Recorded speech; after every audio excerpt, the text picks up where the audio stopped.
ఈరోజు నల్గొండలో చెలో నల్గొండ ప్రోగ్రాం తీసుకున్నాం. కారణం ఏంది, ఎందుకు మనం ఈ సభ పెట్టాల్సి వచ్చింది? నా కాలు ఇరిగిపోయినా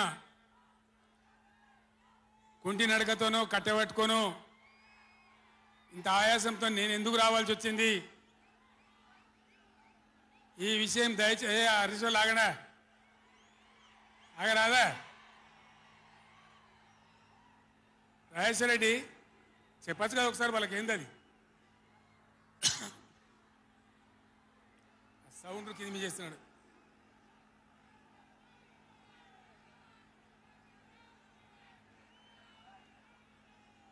కిషోర్ మీరు కష్టం అవుతుంది, ఆగండి. కిషోర్ సార్ కు మాట్లాడడం కష్టం అవుతుంది డిస్టర్బెన్స్ తోని.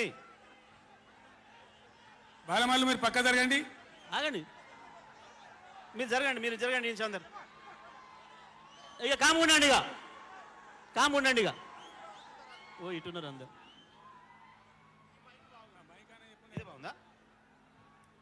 మైక్ ఆయన గర్రమంటుంది. అది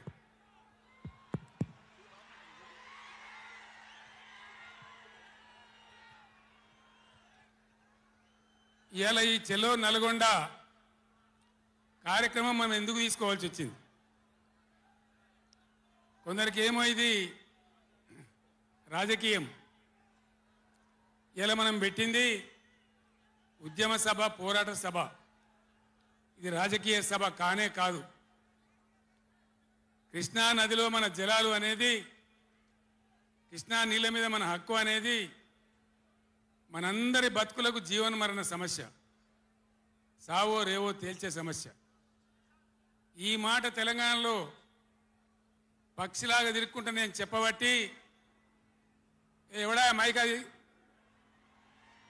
ఎవడా మైక్, ఎవడా ఏమిరా నువ్వు కూడా అక్కడ నువ్వు అయింది?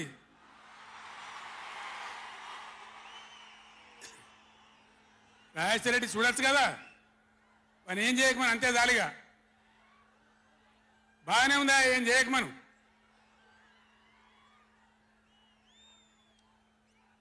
ఇరవై 24 ఏళ్ల నుంచి పక్షిలాగా తిరుక్కుంటూ నేను మొత్తం రాష్ట్రానికి చెప్తా ఉన్నా. ఇటు కృష్ణ కావచ్చు, అటు గోదావరి కావచ్చు, నీళ్లు లేకపోతే మనకు బతుకు లేదు.